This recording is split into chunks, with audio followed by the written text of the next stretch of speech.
Hi, ever wonder what it's like to work another profession or live in the underworld?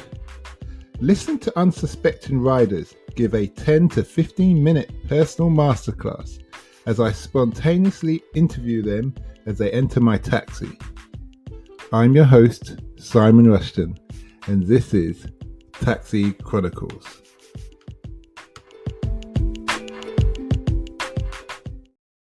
Morning. Yes, we're back with another rider, another episode. Today we have two interesting ladies, but only one will be talking from the sound of it. A beautiful Muslim sister called Aisha, and she's going to talk about cupping. Well, I will let her explain it, so I've only just heard about it. It sounds very intriguing for people with poor health issues, headaches, diabetes, and all the rest of it. So nice to have you here, Aisha. Hi, thank you. Hold it though. Oh.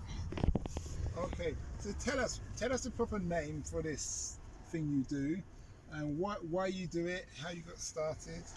So it's called in Arabic it's called Hijama. In English it's called wet cupping. The way I started it was quite interesting. My mum was suffering from cancer, so she was a cancer patient, and she tried many different herbal medicines, remedies, because when she had her operations, she was told that there is a high chance it will come back again and it could be life-threatening. So at the time, someone told us, "Oh, why don't you try wet cupping?" I had no idea what that was. So we were like, you know what? Let's just give it a try. We've tried many other things. Nothing seems to have worked, but let's try this. Let's see how this works. We went to quite a few people. It was very hard for us to find a female therapist at the time, but when we found one or two, she did cupping. It benefited her a lot. Her cancer didn't come back ever since she started doing it, so that's how good it is. So I got interested more and more into it. I was like, you know what, why don't I look into it and study it. I looked into it, studied it, and found out that it's good for many different types of illnesses, diseases, and that's how kind of I got interested and decided, you know what, why don't I just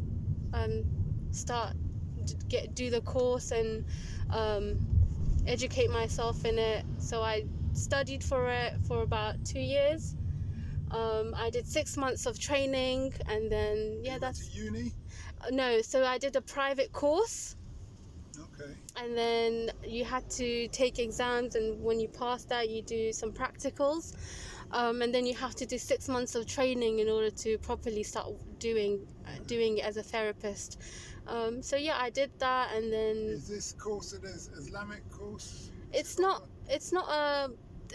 where I did it was in an Islamic foundation. Okay. The place that I did it, but you can find it in a lot of other places too. It's not just an Islamic thing. Okay. Yeah, so there's many clinics that do it, but I was just so there's many clinics that do it. It doesn't just have to be Islamic. Okay, I understand that. I'm just curious because I've never heard of it. Yeah. And from the photos you showed me, I'm very impressed. I'm not sure if I'd do it, but I wouldn't say no in that respect. Is it something you can do just as like a maintenance thing, like equivalent to an MOT, like a car? You just think, okay, every 6 months you'll do this coupling? Yeah, if you do it regularly, you will see the benefits. So if you've got any illnesses or anything like that way you will definitely see it. So if you're suffering from back pain, or if you're a diabetic person, or if you've got headaches, migraines, if you do the hijama, the wet cupping, you will see the difference in your body, in your health, within two treatments. But it's something, if you do it regularly, you're cleaning your body. So when you're getting rid of the toxic blood in your body, you feel much healthier, and there's less chance of you getting any types of diseases or illnesses, because before you get an illness, it flows in your blood. So when you're regularly cleaning out your blood and getting rid of the toxic blood, you're reducing the chance of getting any type of illness or infection or virus. So yeah, I mean, as you saw in the pictures, the type of blood that was coming out, it was very, very dark in color and very thick. So that's the type of blood that comes out. Just to explain the process so people can understand, obviously this is a podcast. You were saying you use a pin, is that right? So we use medical, those special types of, what are they? Blades that are sanitized. And you do like small incisions on the top layer of the skin. Okay. Yeah, and then you apply the cup and the... Sorry? How big are the incisions? They're quite small, so they're not... You won't be able to see them. They're less than half a centimeter, I guess. Smaller than half a centimeter. And they heal within 2 to 3 days, depending on the skin type. Okay. Yeah. Is there any... some people have funny, a particular skin, let's say. Yeah. Is there any kind of people with any kind of skin issues that shouldn't do it? So if they have like eczema, if their skin is extremely dry, or if they have cuts or wounds, we won't be able to do the cupping on that area directly, but we can do it around it. And how long you spoke on the picture? You see people with a glass bowl over their body. So that one is a different type of cupping. It's called fire cupping. And that one, you don't take out blood from that, so no incision is required for that one. That fire cupping is also quite good. It's quite famous with Chinese. It's a Chinese remedy. It's also very good. So it's good for if you've got cystic fibrosis, if you're suffering from arthritis, if you've got asthma problem. So when you do the fire cupping on those areas, it opens up your lungs, and it's good for that. If you're suffering from flu, or you get blocked nose, so it's good for those types of things. What about your joints? If let's say you had a lot of people get arthritis in their legs. Yeah. Is it something you can put around their legs? Yeah, it's definitely good for arthritis. I get many patients, many customers that suffer from arthritis, especially females. So I do massage, and then after the massage, I do the fire cupping. After fire cupping, I do wet cupping, where I take the toxic blood out to reduce the inflammation. So people who suffer from arthritis, they also have, when they move their skin, their body, their bones, because of the pain, they get inflammation in those areas. So wet cupping reduces the inflammation and it gets rid of the pain. Okay, so that's one, fire cupping. What's the other? Is it two more? Wet cupping and fire cupping. And so just to jump in there, the fire cupping, there's fire heat, but there's no blood being drained. Yeah, so it's just heat. Just heat. Okay. Go on. You said the wet cupping is where you take the blood out. So so you do small incisions where you take the blood out. And that drains. Yeah. So how long does it take to drain? It depends on the person, really, and also on the person's diet. So if someone, suppose, doesn't drink a lot of water, is not healthy, doesn't eat the right food, like junk food all the time, they would probably most likely get more toxic blood out of their body, as opposed to someone who's healthy, drinks water, does sports. So it also depends on the person as well. Okay, that's good.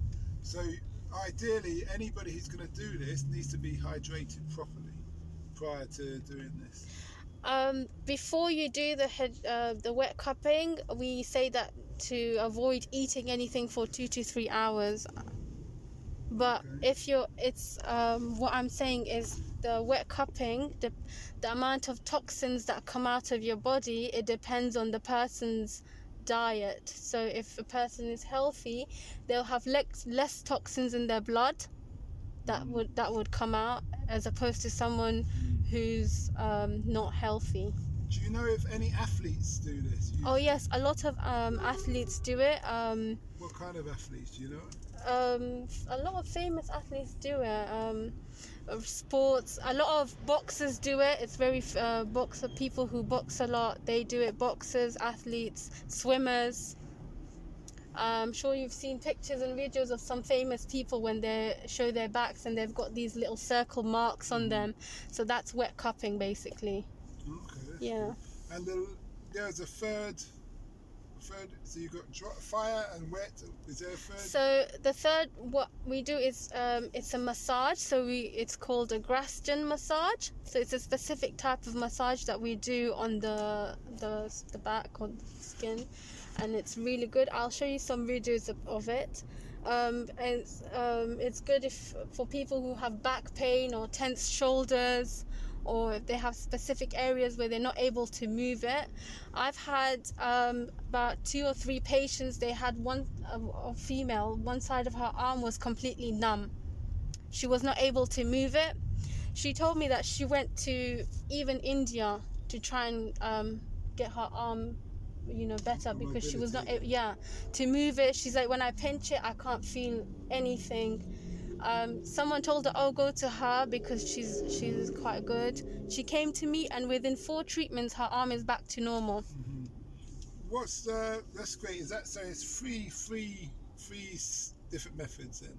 Yeah. So the treatment, it's a 1-hour treatment. So we do the Graston massage first. So we get the body ready, we warm it up, and then we do the fire cupping, and then after the fire cupping we do the wet cupping. Okay. Yeah. How much does these range from in prices per hour? So if they get the full package with the massage, the fire cupping and the wet cupping, that's £60 for 1 hour. And then if they just do wet cupping with the massage, that's £40. Okay, that's good. Now, some of those links to those videos that you spoke about, you can give me them, and I'll put them in the links below for the listeners so they can check it out. Definitely, I'll pass them on to you. What's a recommended Instagram site? So I have an Instagram. I haven't really used it for a while, but it's called Health Bloom Cupping. I'm thinking about starting to go back on it and maybe use it more and be more active on it. Okay. So yeah. Do you want to spell that? HEALTH, and then Bloom BLOOM, and then Cupping CUPPING. Okay. Thanks a lot.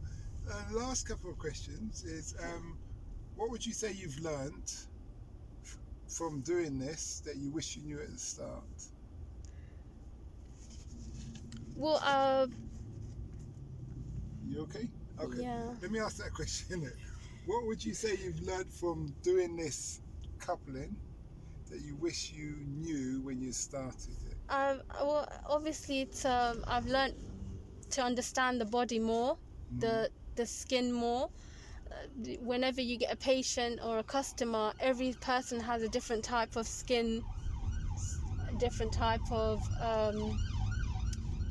different type of skin. So being able to understand how to work with that person and the best way you can help them heal, and it's also made me feel a lot of confident, which I lack a lot. I wasn't confident, in talking to people or communicating with people, so it's helped me in that way as well.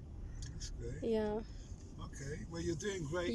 You also feel a sense of happiness when you realize you've helped someone and they come back to you and they give you good feedback, and then you ask them, okay, how was the experience, and they tell you how it was, or they give you advice on how you can improve, and just listen to that and try and improve yourself even more. So you developed your listening skills, and the ability to communicate. Yeah. Another thing, which also rolls into my last and final question. First of all, I just drop in there that you've done perfect on this interview. Thank you. Confident at the start. You've done perfect. What do you think, friend? Has she done good? Yeah, she's done quite good. That was very good. Right. Okay. the last question. I did stammer a bit, but You weren't prepared. No one's prepared when they get in the taxi. yeah. You know, but you're sharing with your gift, which is all about. What's the impact you want to have in the world? To make a change, to help people, you know, to make people more aware of it, that there are other remedies. It doesn't always have to be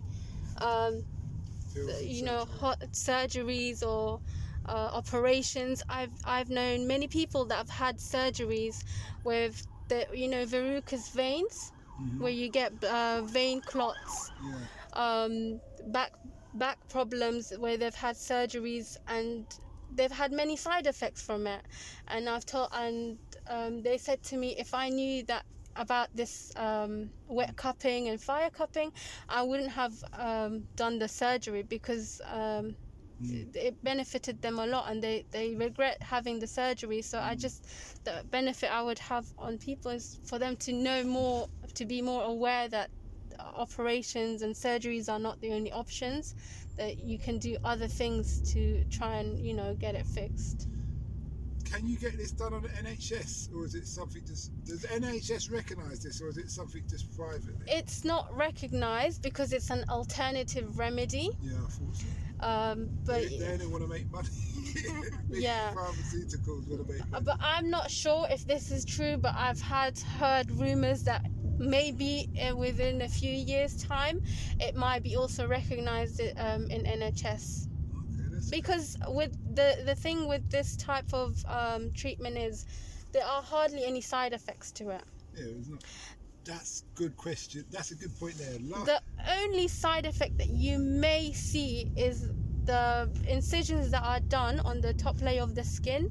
Is very much, it's like a paper cut. So the incisions that we do is like when you get like a tiny paper cut. It's literally that. It's not that painful or anything like that. But with some skin types, like, so for instance, if someone who's diabetic, their skin will take longer to heal. And sometimes, because of the type of skin you have, the little incision marks may stay. They might not disappear. They will go away, they'll fade. But if you look closely, you might see one or two, you know. So that's the only side effect to it. Aside from that, there are no other side effects. The only question that comes to mind is, once that person's lost quite a bit of blood or been drained, how you put it, yeah, they must have to rest up, or is there a certain kind of food or something they should do? Yeah, to so they regenerate should. their energy? So when you do the treatment, so it's like you know how you reboot a computer. Yeah. So when it has a virus, you reboot it. So it's like that. You've just restarted your whole body machine. So now what you need to do is eat healthy. Eat vegetables, you know, avoid burgers, chips, oily food, because you want your body to create more clean blood. So if you do the treatment and you start eating unhealthy again, your body is going to create toxic blood again. Does that make sense? No, it makes perfect sense. So when you do the treatment, we advise them to eat healthy, to drink plenty of warm water or room temperature water, avoid junk food. We do say that to avoid vigorous exercise and to eat dairy products for 24 hours. That's just that because your body is changing, you might feel a little sick. So if you have dairy foods or dairy products or meat for 24 hours, so we just tell them to avoid it. It also slows down the process of your body healing and trying to regenerate. So no meat, no dairy products for 24 hours. 24 hours. Yeah, and that's including fish. Fish is fine. Just no red just meat. try not to have it oily or fry it, you know. So obviously oily foods avoid, junk food avoid, and drink as much room temperature water as you can. Okay. Yeah. And probably a lot of sleep. Yeah. You will feel the person after the treatment, they will start to feel sleepy themselves, so they have to take as much rest as possible for at least 24 to 48 hours, and then after that they should be fine. Okay, just remind us where we can find you again. On Instagram, Health Bloom Cupping. Yeah. Thanks a lot for that, and I wish Thank you you well. so much.